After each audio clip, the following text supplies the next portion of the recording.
Olá, meus amigos, tudo bem com vocês?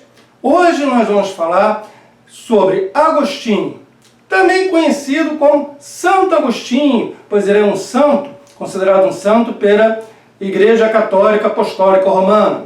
Da mesma forma que a sua mãe, Mônica, também é considerada uma santa.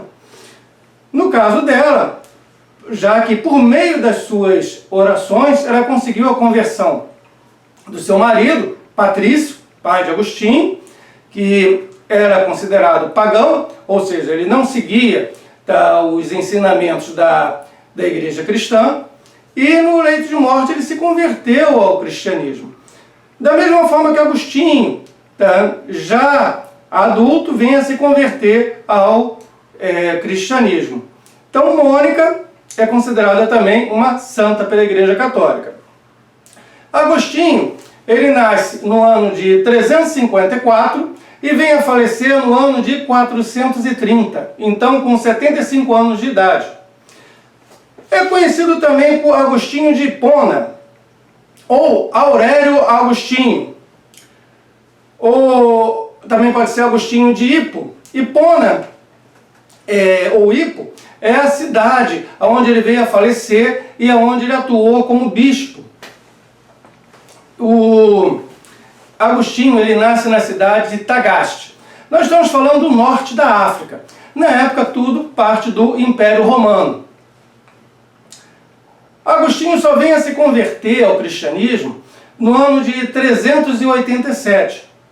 Logo a seguir, no ano de 391, ele é nomeado sacerdote e em 395, bispo da cidade de Hippo, ou Hipona. Hippo em latim, Hipona aportuguesano. Nós podemos considerar Agostinho como teólogo e também como filósofo.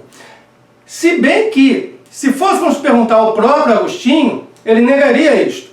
Ele não veria uma distinção, uma separação entre filosofia e teologia. Para ele seria só uma coisa, uma única coisa.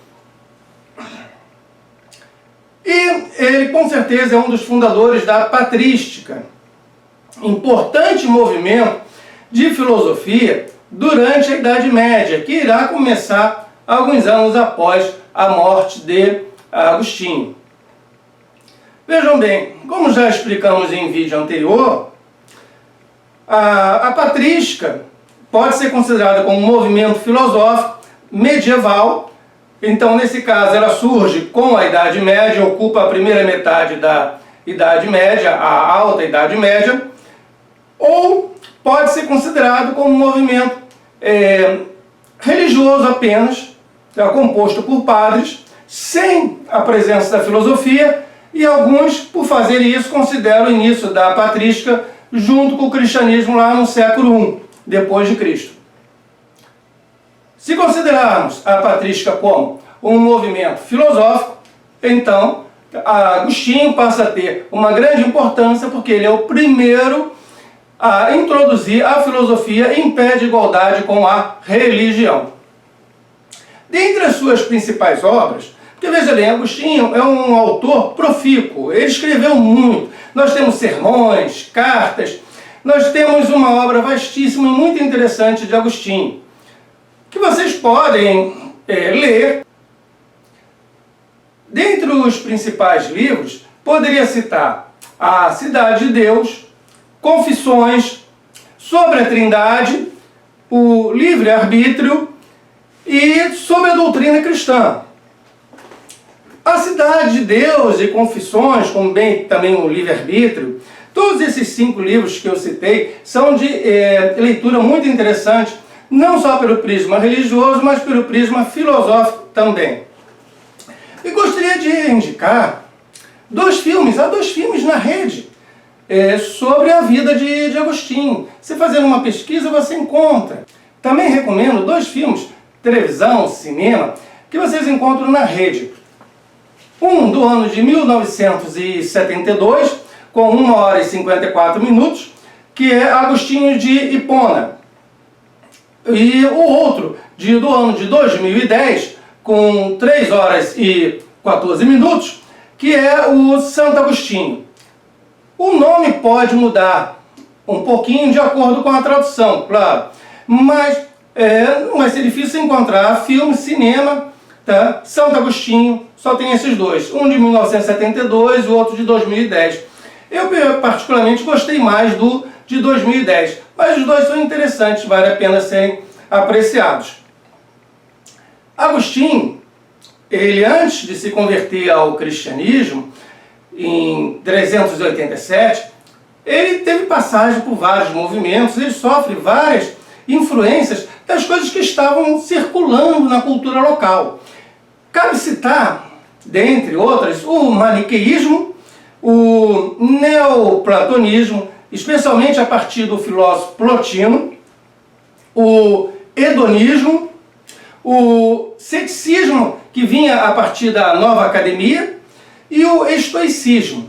É claro que em vídeos subsequentes iremos explicar um a um desses movimentos. Não daria para explicar juntos, porque cada um deles iria tomar o espaço de um vídeo inteiro. O Agostinho, ele se mostra contrário à prática do abortamento e também da astrologia. Ele considera a astrologia como uma fraude, um embuste. E ele é responsável pela união entre, de um lado, o pensamento greco-romano, a filosofia, e, por outro lado, o cristianismo.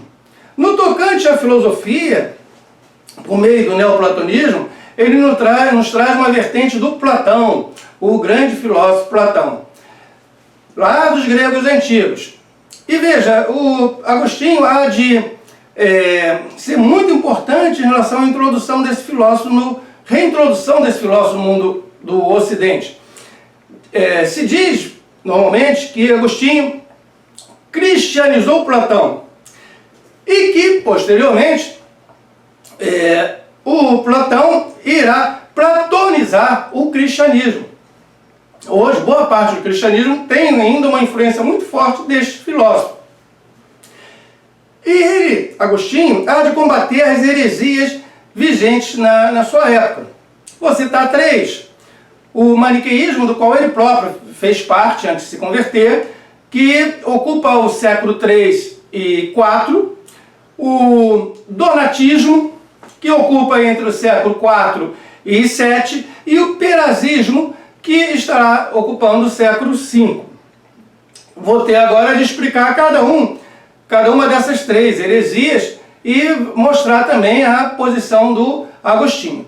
Mas antes de entrarmos em detalhes específicos sobre o maniqueísmo, donatismo e perazismo, que é o que iremos falar agora, se inscreva no nosso canal para que você continue recebendo informações sobre os novos vídeos. Toda quarta-feira, meio-dia, um vídeo novo. Então é isso aí, gente. Se inscreve no canal. Bem, vamos então ao maniqueísmo, donatismo e pelagismo. Comecemos pelo maniqueísmo, do qual Agostinho participou ativamente antes da sua conversão. O fundador é um homem chamado Mani, também conhecido por Manes, ou Maniqueu. Mani defendia que há um dualismo entre, de um lado, o bem e do outro lado, o mal. Ele confere uma existência real, tanto para o bem, tanto para o mal. Uma realidade ontológica para um e para outro. A matéria, o nosso corpo, é má. Já o espírito, a nossa alma, é boa. Então, o espírito é bom, a matéria é má. E ele, Mani, há de propor um sincretismo, uma união entre várias coisas distintas. Ele há de propor a união entre, de um lado, o cristianismo, que estava surgindo ali forte, e doutrinas orientais, diversas doutrinas orientais. O Mani, ele é considerado um profeta persa. Então ele vai trazer essa cultura da Pérsia, e do século III, que é a época dele, e também a cultura da Babilônia. Culturas orientais, características próprias, e há de misturar ali, nesse sincretismo, o zoroastrismo, o hinduísmo, o budismo, o judaísmo, o cristianismo, ele há também de igualar, como se fossem todos profetas, o Zoroastro, o Buda e o Jesus. E veja bem, ele próprio, Mani, é considerado um profeta. E para vocês entenderem melhor essa questão da realidade ontológica do bem e do mal, pensemos numa versão moderna muito próxima do maniqueu, indo para a ficção. Uma saga que todos vocês devem conhecer, que é da Guerra nas Estrelas. É uma versão atualizada do maniqueísmo. Nesta ficção, vocês têm o quê? Os Jedi versus os Sith. Tá? Esses dois grupos mexem com forças muito poderosas, que são forças da natureza. No caso dos Jedi, nós temos o quê? A força do bem. Eles buscam a paz interior, o amor. E do lado dos Sith, você tem o lado sombrio da força. Tá? São duas formas diferentes de você encarar a natureza, as forças que você pode extrair da própria natureza. Então eu passo a ter um princípio do bem e um princípio do mal. Então esses dois princípios vão estar presentes não só no maniqueísmo lá atrás, mas também hoje nessa saga Guerra nas Estrelas, que cativa tanta gente. Então veja bem, o Agostinho, antes da sua conversão, em 387, ele foi um adepto dessa seita, dessa visão de mundo proposta por Mani, no maniqueísmo. Posteriormente, o Agostinho ele há de negar a realidade ontológica do mal, ele vai dizer que o mal não existe. O mal é a ausência do bem. Veja, há uma diferença muito grande. É como o dia e a noite. Eu posso dizer que a escuridão é a ausência da luz, porque quando eu ponho a luz, a escuridão some. Então, a ausência do bem, a ausência de Deus, a ausência do ser, é que vai caracterizar o mal. Mas o mal em si não existe como uma realidade ontológica, segundo o pensamento de Agostinho. Discordando, portanto, do maniqueísmo, pois para o maniqueísmo você tem esses dois princípios, o do bem e o do mal, em igualdade. Já com relação ao donatismo, o seu fundador é Donato de Casa Nigra. Ele é um bispo do norte da África.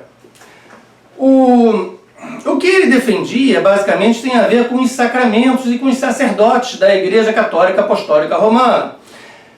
Veja, ele defendia que os sacerdotes que negaram a fé em algum momento no passado, porque chegaram a haver perseguições até o início do século IV, ainda no ano de 303, 304, o imperador Diocleciano, ele empreendeu perseguições aos cristãos. E dentre essas perseguições, em uma delas os sacerdotes eram obrigados a entregar o que possuíssem de textos, manuscritos, textos sagrados, textos da Bíblia. Então o que tivessem de textos eles deviam entregar. E alguns sacerdotes realmente entregaram. Então o Donato, o que ele diz? Que esses sacerdotes, que durante as perseguições, eles que negaram a fé, e que o que eles fizessem hoje, porque eles foram depois readmitidos às fileiras do cristianismo. Então o que eles fizessem hoje não teria valor, tá? Os sacramentos deles não teriam valor. O Donato defende então a pureza dos sacerdotes. Isso é muito, muito importante. E tem a questão desses sacerdotes que entregaram os textos aos soldados romanos durante as perseguições, que não deveriam mais atuar como bispos, que, segundo o pensamento do Donato. Mas Agostinho defende que a validade do sacramento, por exemplo, o batismo. O batismo é um sacramento. Que a validade desses sacramentos não depende da pessoa, do sacerdote, da pureza do sacerdote que o ministra, e sim de Deus. Se segue todo o ritual bonitinho, então o sacramento tem valor. Porque quem dá o valor não é a pessoa do sacerdote, é Deus. Então é nisso que o Agostinho há de discordar do donatismo. E o pelagismo. O fundador é Pelágio da Bretanha. Este Pelágio, ele há de negar o pecado original. Veja, Adão e Eva, aquele negócio de comer maçã, vocês estão lembrados? Pois bem, daí surge o pecado original de Adão e Eva. Mas nós, a humanidade, herdaria ou não herdaria esse pecado? Nós, ao nascer, já nascemos com o pecado original de Adão? Ele passou para todos ou não? Segundo o Pelágio, não. Tá? Nós nascemos livres do pecado original. Então ele nega que o pecado original fosse herdado por todos. Nós temos liberdade para escolher entre o bem e o mal. E nós temos liberdade para buscar a nossa salvação pelos nossos próprios méritos. Eu posso buscar minha salvação pela minha vontade, minha livre escolha.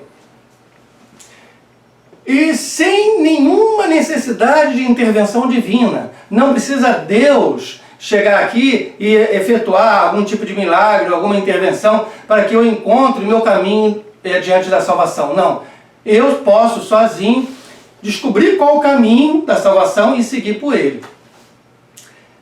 Então eu sou responsável pela própria salvação, pela minha própria salvação, segundo Pelágio. Agostinho discorda disso totalmente.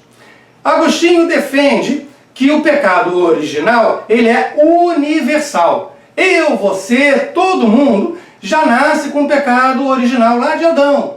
Tá? Passou para toda a humanidade. É isso que Agostinho defende, contrariando o pelagismo. O pecado universal é universal.